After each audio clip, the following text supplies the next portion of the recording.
பிஸ்கெட்ல என்னென்ன இருக்கு வரிசையா பாருங்க. இன்னைக்கு போய் அந்த ஹோம்ஒர்க்கை பண்ணுங்க. ஒரு பூத கண்ணாடியை வச்சு பாருங்க, இல்லைன்னா போட்டோ எடுத்து ஃபுல்லா அதை எக்ஸ்பேண்ட் பண்ணி பாருங்க. அது என்னென்னலாம் கெமிக்கல் இருக்குன்னு எல்லாத்தையும் செக் பண்ணுங்க. ஊர்ல இருக்கிற அத்தனை கெமிக்கலும் அதுல இருக்கும்.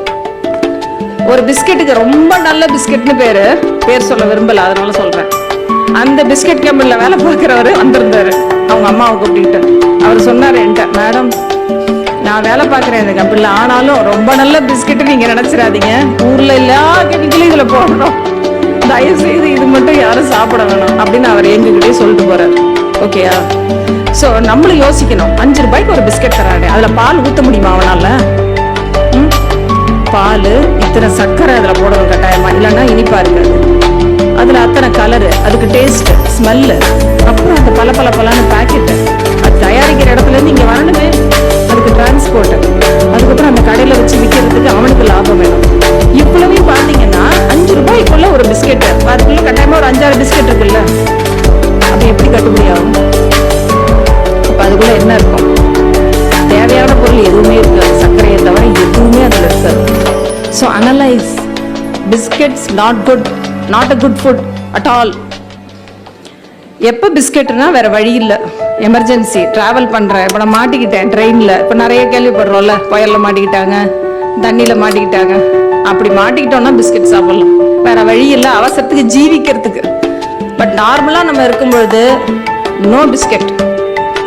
ஓகேயா? பேக்கிங் சோடா அது ஒரு வில்லன். பேக்கிங் சோடா யாருக்குன்னா சாப்பிட்றவங்களுக்கு, செய்யறவங்களுக்கு ஃப்ரெண்டு. ஏன்னா அதை போட்டால் தான் சூப்பராக வரும், பண்ணெல்லாம் சும்மா குப்புன்னு வரும், பிரெடெல்லாம் கேக்கெல்லாம் பார்த்தா சூப்பராக இருக்கும். அவ்வளோ பேக்கிங் சோடா போடணும் அதில். அவங்களுக்கு ஃப்ரெண்டு கிளினரி பீப்புளுக்கு, பேக்கிங் பீப்புளுக்கு ஃப்ரெண்டு. நம்ம சாப்பிட்றோன்னா நமக்கு அது வில்லன்.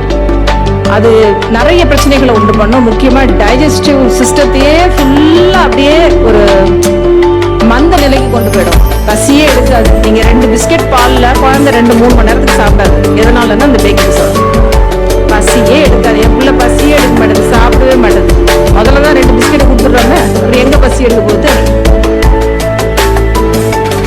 பேக்கிங் சோடா போட்ட எந்த ஐட்டமும் எல்லாம் ஒண்ணுதான், எல்லாம் ஒண்ணுதான். அது நீங்க எந்த பேர் வச்சாலும் ஒண்ணுதான். அது பர்த்டே கேக்கா இருக்கட்டும், அது என்னவா இருக்கட்டும், பேக்கிங் சோடா போட்ட எல்லா ஐட்டம். அதுல ரொம்ப லிட்டில், ரொம்ப மனசாட்சி இருக்கிறவங்க சில பேர் இருப்பாங்க, அவங்கெல்லாம் கேக் பண்ணும்போது கொஞ்சமா, ஏன்னா அது போட்டாதான் வரும், பேக் ஆகும், அப்பதான் அதுக்கு பேரே பேக்கிங் சோடா. ஸோ கொஞ்சமாக போட்டு செய்வாங்க குழந்தைங்களுக்கு செய்கிறவங்க. அப்படி அதில் கெமிக்கல்ஸ், அதில் கலர், அதுக்கு மேலே வேற அந்த பொம்மை, இந்த பொம்மை, மிக்கி மவுஸ் பொம்மை, இந்த பொம்மையெல்லாம் போட்டு வேற இல்லை கெமிக்கல் ஆட் பண்ணி, இன்னும் கெமிக்கல் கலர். இந்த கேக் மாதிரி ஒரு பாய்சன் எதுவுமே கிடையாது. அது செய்கிறவங்கள்ட்ட கேட்டு பாருங்க. சாப்பிடலாம், அளவாக சாப்பிடணும். ப்ளஸ் ரொம்ப கெமிக்கல்ஸ் அதில் கலரிங் அதெல்லாம் ஆட் பண்ணாமல் ப்ரௌன் பிரெட் ஓகேயா? ப்ளஸ் சில பேருக்கு ஒத்துக்கும், சில பேருக்கு சுத்தமாக ஒத்துக்காது. நீங்கள் பிரெட்டு சாப்பிட்டாலும் உங்களுக்கு எதுவும் பண்ணலை, நார்மலாக பசிக்குது, நல்லா சாப்பிட்றீங்கன்னா இட்ஸ் ஓகே. பட் நிறைய பேருக்கு பார்த்தீங்கன்னா நீங்கள் அதை சாப்பிட்ட பிறகு பாருங்கள் 2 to 3 hours சுத்தமாக பசி இருக்காது. இது நல்ல உணவு, 2 மணி நேரம் எனக்கு பசி இல்லைன்னு நினச்சிங்கன்னா ஆக்சுவலாக அது நல்லது பண்ணல, கெட்டது பண்ணதுன்னு அர்த்தம். காலையில் நல்ல பசி இருக்கும்போது நல்ல இட்லி, தோசை, பிள்ளைங்க தோசை தான் சாப்பிடும், தோசை இல்லைன்னா அதுங்களுக்கு பிடிச்சது எதையாச்சும் ஒன்று வீட்டில் தான் நம்ம செஞ்சு கொடுக்குறோம். வேற வழி இல்லை, யாரும் இல்லை, ஏதோ ஒன்று சாப்பிடணும், அன்னைக்கு ஓகே சாண்ட்விச், அதுவும் ப்ரௌன் பிரெட்ல கொடுத்து பழக்கம்.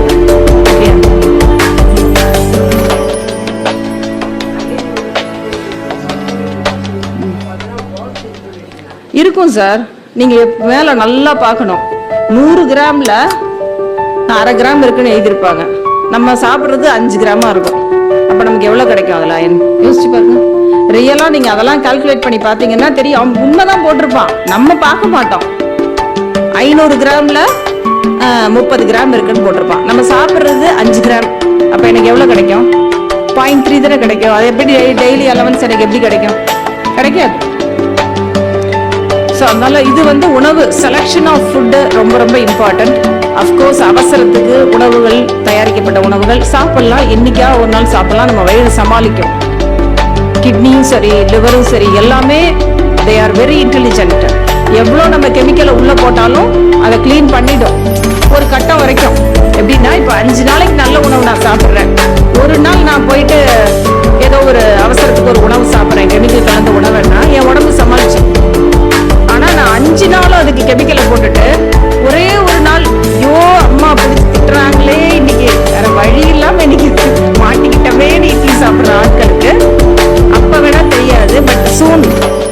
soon they will have all digestive issues.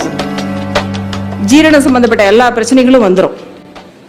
அதுக்கப்புறம் மெடிசன்ஸ் தான் எடுக்கிற மாதிரி ஆயிடும்.